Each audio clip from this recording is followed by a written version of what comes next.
Ringraziamo NordVPN. NordVPN serve a rubare le serie, no scherzo, serve a guardare cose che non potete vedere sugli altri siti giapponesi. Proteggere i tuoi dati su internet. Aspetta, perché tanto a loro interessa solo di questo. Scherzo, interessa anche altre cose. Comunque NordVPN bisogna andare un po' a recuperare tutte le cose che vi mancano. Grazie a NordVPN sugli altri siti lo potete fare. Caricatelo, è gratuito.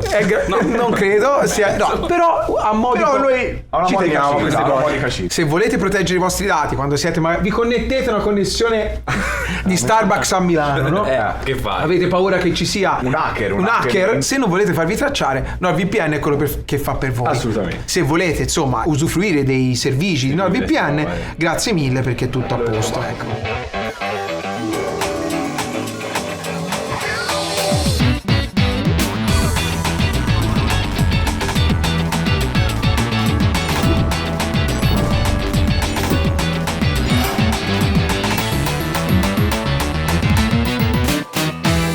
Thanks a lot for being here. I know it's unconventional to, have an interview a few days after the reveal. So I'll start with the first question. We spoke to many people, and pretty much everyone thought that No Rest for the Wicked was the highlight of the event in a crowded show with many announcements. So can you please explain how that magnificent trailer came to be? Maybe also something about the song that so powerful tells a lot about the atmosphere and the vibe of this obscure and yet vivid world plagued by corruption. Well, the trailer is a long story. We started first thinking about in summer of this year that we would probably be at the TGAs, right? And then we did the first concepts of what we would want to show there.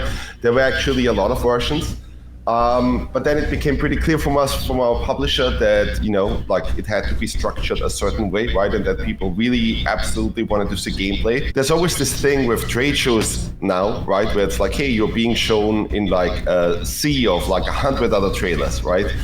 And the initial idea was that we just do a teaser, right? Where you wouldn't see that much gameplay, we would just invite you to the style. And then the idea was, hey, at Wicked Inside on 1st of March, we will show you more.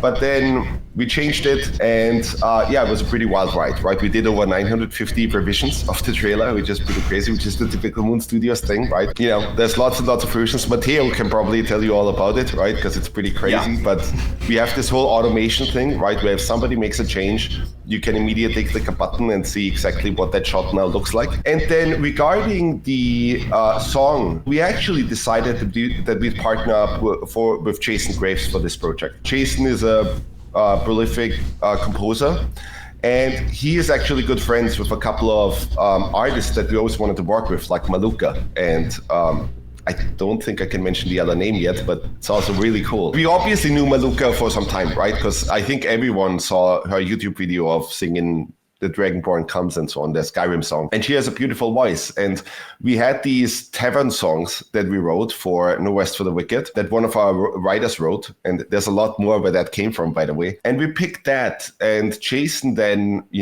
changed it from this very cheery atmosphere to something a little bit more somber that would fit the trailer. And we liked it a lot. But again, also this went through many iterations before it was what it finally became. La mia domanda è, dopo il successo dei Due Ori, quant'è l'impiego delle forze su questo nuovo titolo? Perché di solito quando si fa un gioco va bene, si investe ancora di più sul secondo, ma poi quando una serie di titoli va così bene, l'impiego di forze è sicuramente maggiore, però volevo capire in che scala e soprattutto come si dipartisce un investimento di questo tipo. Also, maybe something that I would add, you said before back in the day that Ori was supposed to be your Super Mario and this next project was meant to be your Zelda, so maybe you can elaborate a bit more on this too, since the game has been unveiled. I always saw Ori as our Mario, because it's a Metroidvania, but at the same time it's hard. It's really a platformer. So I saw it as like we did something like Mario. And so even back in end of 2016, I started making a new prototype. This was before Will of the Wisps even was in production. And so I started making a prototype. And I thought, man, wouldn't it be cool if as Moon Studios, our next project would be Zelda, right? So we would follow that same trajectory that Nintendo did back then. And so I made a prototype that was just this top-down action adventure. And it very quickly became clear we could probably turn this into a full-blown action RPG. But we decided as a studio that it would be safer for us for now to actually make a sequel. Also, we got thousands of mails from people that absolutely wanted a sequel to Ori. So we were like, okay, let's do it. That gives us some time to actually improve our tools, our processes, hire more people, grow the studio. And so that's what we did. We shipped Ori and the Will of the Wisps. Halfway through Ori and the Will of the Wisps, we actually already started on No Rest for the Wicked. And so, yeah, we had to grow the team quite quickly. No Rest for the Wicked is basically our first really big AAA game, right? Where we have we're not like thousands of people yet. I think right now we are around 85 people, but it is a much higher budget production than any of the Ori games were. Much more ambitious project as well. Comunque si torna sempre a Mario e Zelda. È incredibile questi due titoli come riescono ancora a influenzare così tanti nuovi studi. Tra l'altro faccio notare che lui ha detto non siamo ancora da centinaio, cioè yet. Sì, perché probabilmente l'ambizione è quella di si pensa sempre in grande. Certo. No, poi nel corso dello sviluppo di un titolo dovete sapere, se non conoscete un po' i meccanismi, i team si allargano e si restringono nelle varie fasi, quindi ci sta che a metà dello sviluppo magari arrivino anche un pochino dei contributi da esterni che però allargano un pochino il numero di persone che lavorano su un singolo gioco. A me impressiona che solo 50 persone abbiano lavorato al secondo Ori. È impressionante. Tipo brave come questo qui eravamo 55. 55 secondo me, assurdo. I'm a huge Sergio Leone fan, and so I watch a lot of his interviews and so on. Obviously he always speaks Italian, so this sounds like that, which is beautiful language.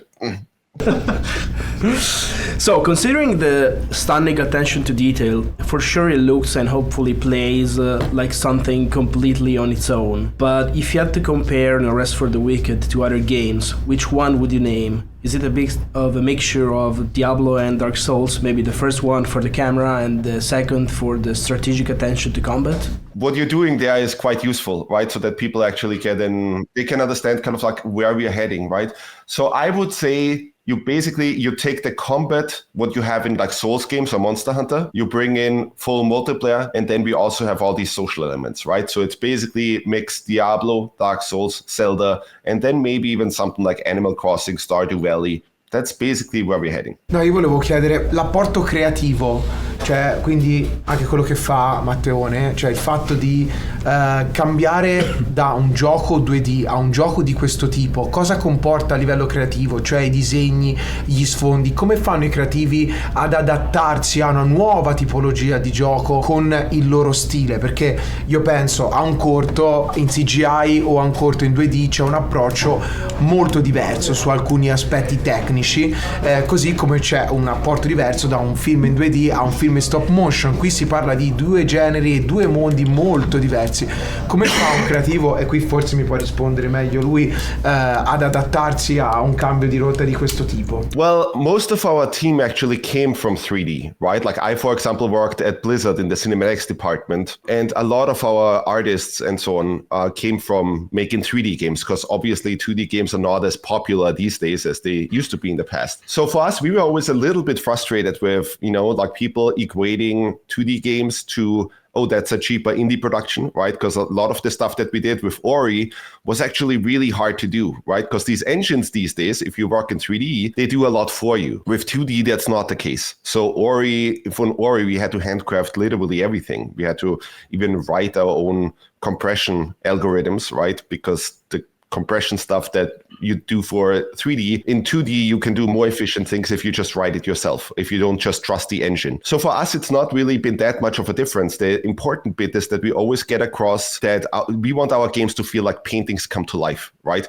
Because we do not believe in this whole factory approach, right? Like if I look at a lot of games that are out there these days, they all look very similar. If I would take a screenshot right now of Diablo 4 and of Path of Exile 2 and show that to a normal person, right? Like just a person on the street out there, I don't think they would be able to tell the difference, right? And we don't want that, right? I want you to even see a single little screenshot or a thumbnail of one of our games and be able to say, yeah, that's Ori, right? Or yeah, that's No Rest for the Wicked, I think that is really, really important to us. Generally, I want the artist's touch to be seen in our games, right? When Matteo paints an asset, right?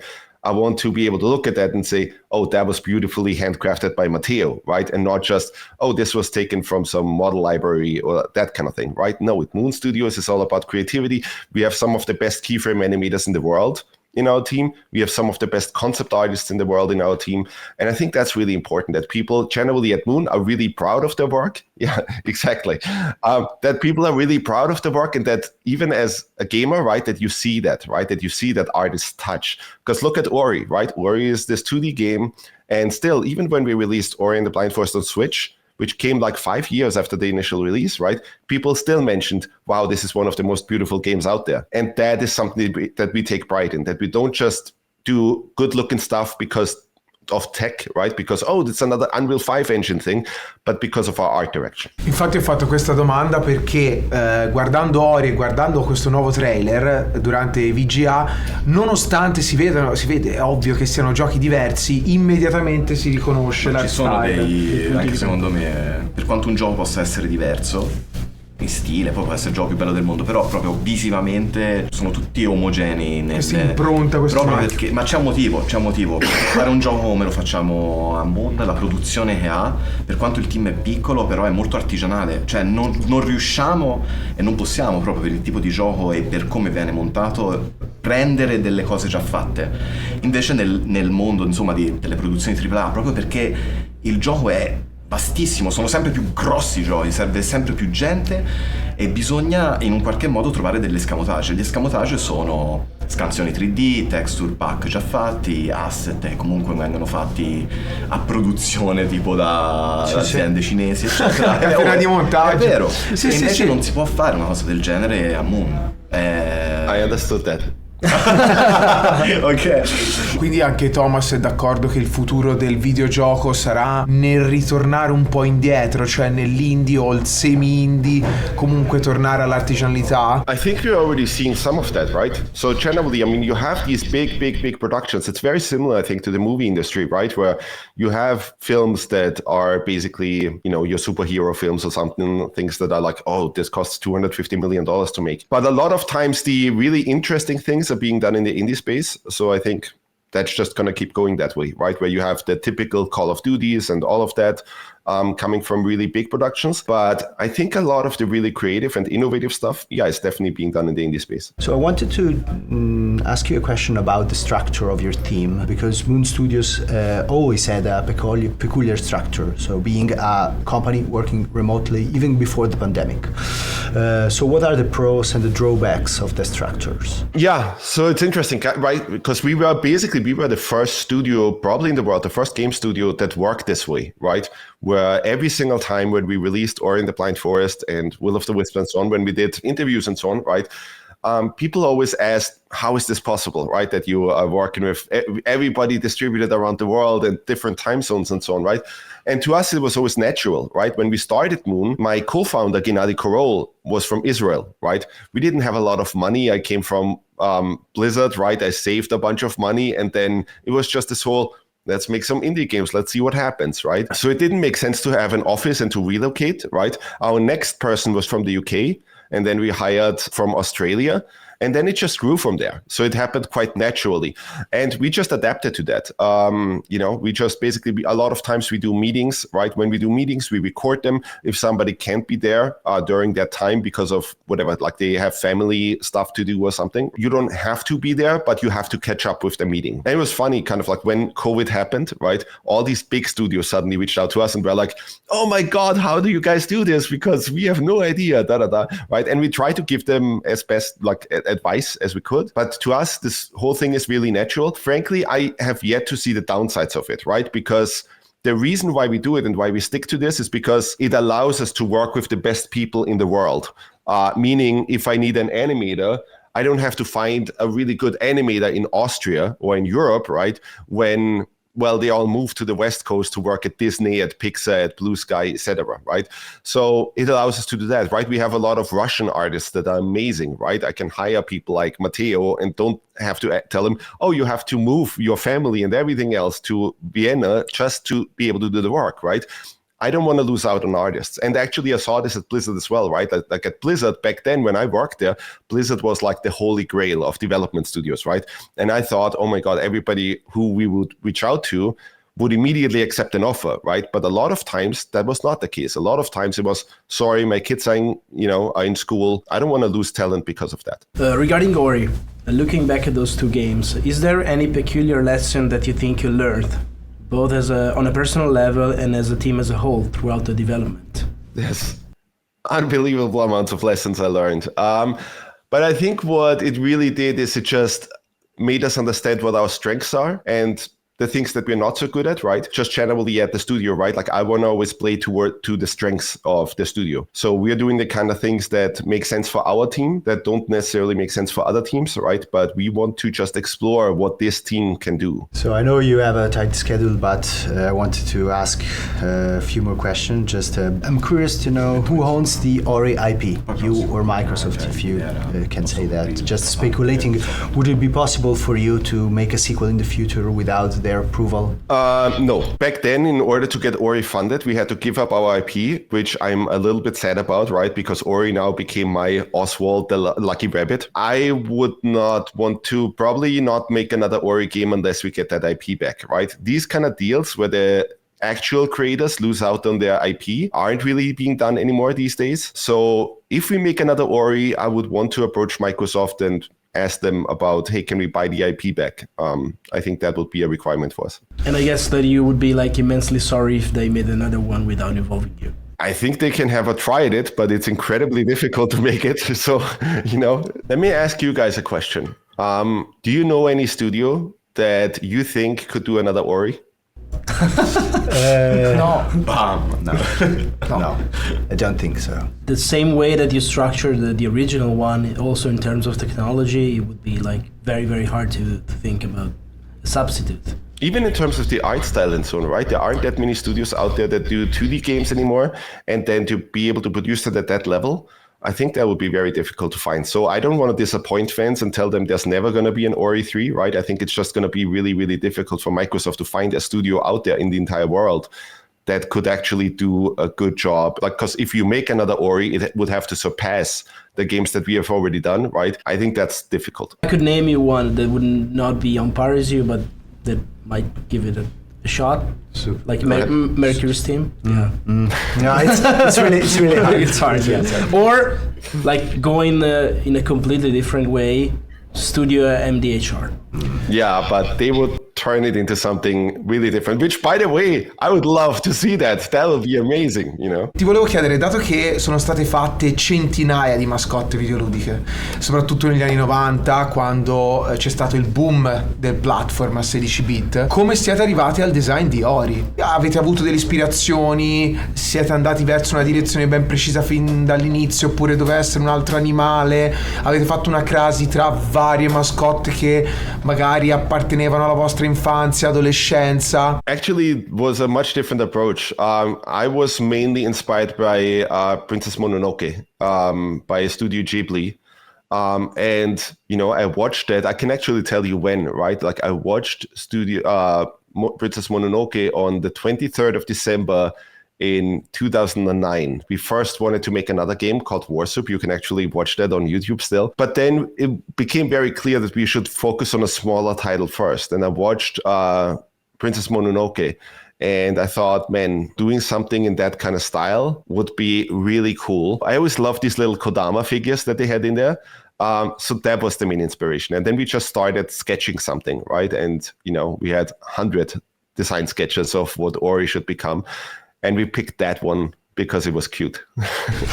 What's the name of the first game you were working on? Sorry? It was called Warsoup. It came from Blizzard. We wanted to do a mix between Halo and StarCraft, like basically a first-person shooter that has some real-time strategy stuff where you actually play a 1v1 or 2v2, but you'd actually have to upgrade your character while you were playing a match. Going back to No Rest for the Wicked, I would love to know how deep will be the lore of that word. I actually pitched No Rest for the Wicked to publishers before we pitched Ori and the Will of the Wisps. So back in 2016. And then we did Will of the Wisps. That gave us about a 3-year, 4-year window before we would really fully go into production on No Rest for the Wicked. No Rest for the Wicked was only thrown into production in early 2018, right?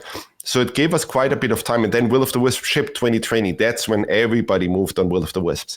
So it gave us quite a bit of time to actually write the book beforehand, right? So I always kind of like had a little group, like 4 or 5 people or so, on No Rest for the Wicked, and it gave me the time to actually write the story. Matteo will probably tell you as well, right, that there is much more lore. Like, it's very similar to Star Wars, right, where George Lucas wrote a huge thing and then had to split it up into multiple episodes, right?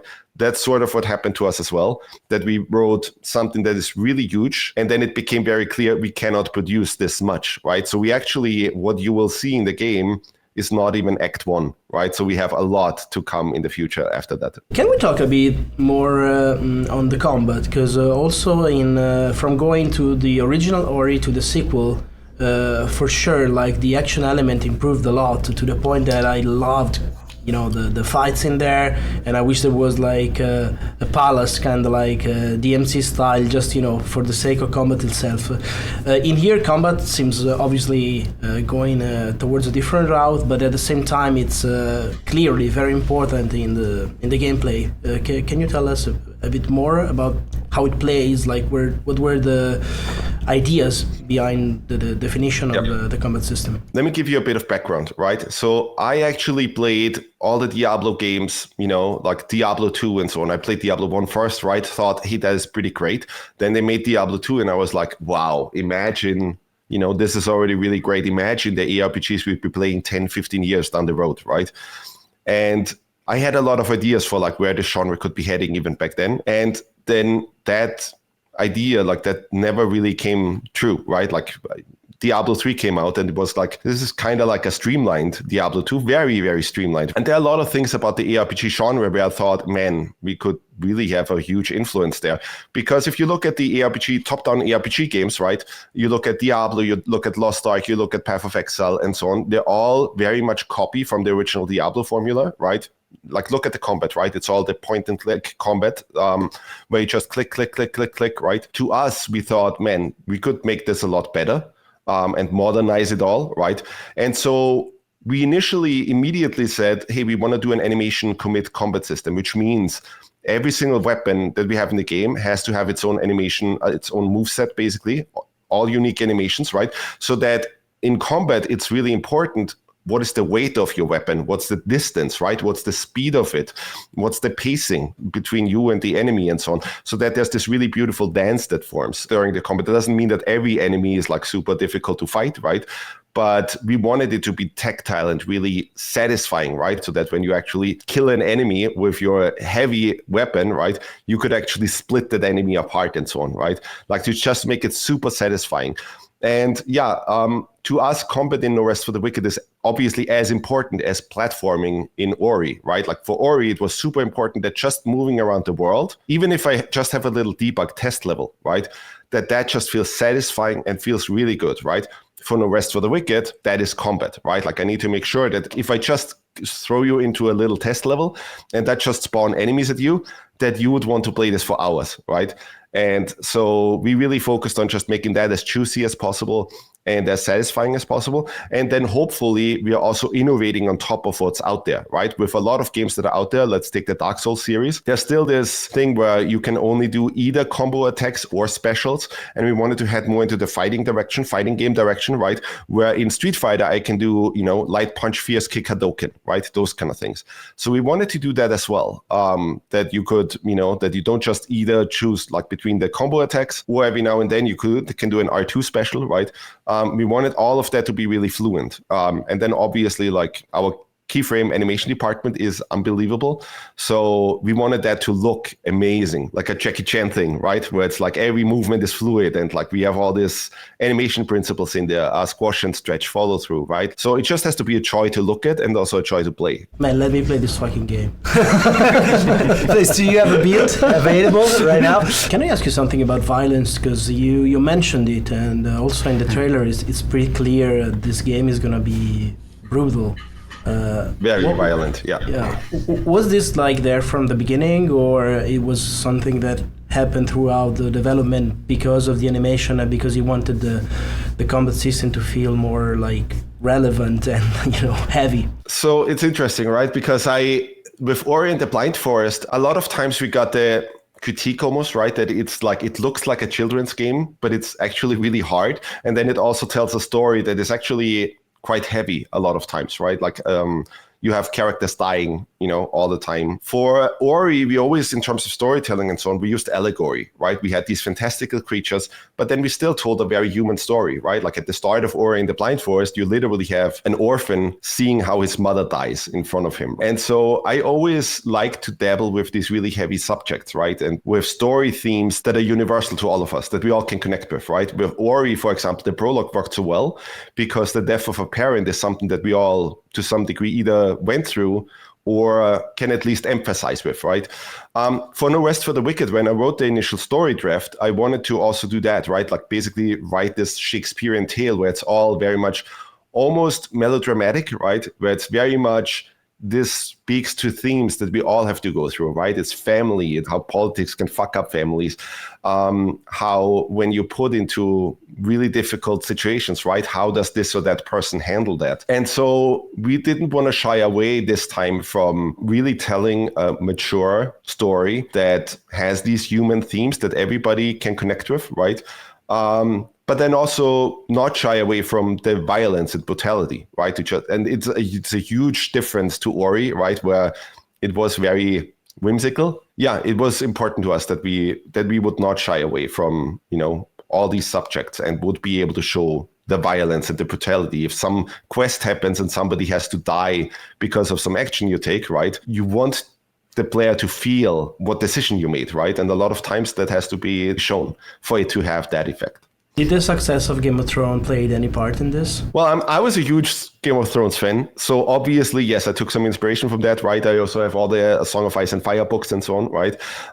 Yes, we took a lot of inspiration from these things, right? In a lot of ways, No Rest for the Wicked, we hope that it becomes to us like that, something like a Lord of the Rings or a Game of Thrones or something, right? Like this epic fantasy saga that we can tell over a long period of time. And then hopefully, many years down the road, when you guys see the end, right, that it will all be like, yeah, that was worth it. That was amazing. Thomas, it's been an hour, so I think we don't want to indulge too much. Release you now. Thank you. Thanks a lot. This is very unusual to have such a great interview a few days after the release. So thanks Thank a you lot. very much. Thank you very Thomas. much. And grazie anche a Matteo che ci ha permesso tutto questo, Yes. ovviamente. Grazie. And good luck. We're coming to the rest Austria. for the I week. want to play again. I have my studio here. If you guys come over, let's go for some coffee. Okay. Let's do it. Esatto. Grazie mille. Thank you. Thank you so much. Bye. Bye. Bye, Thomas. Bye. Thank you, everybody.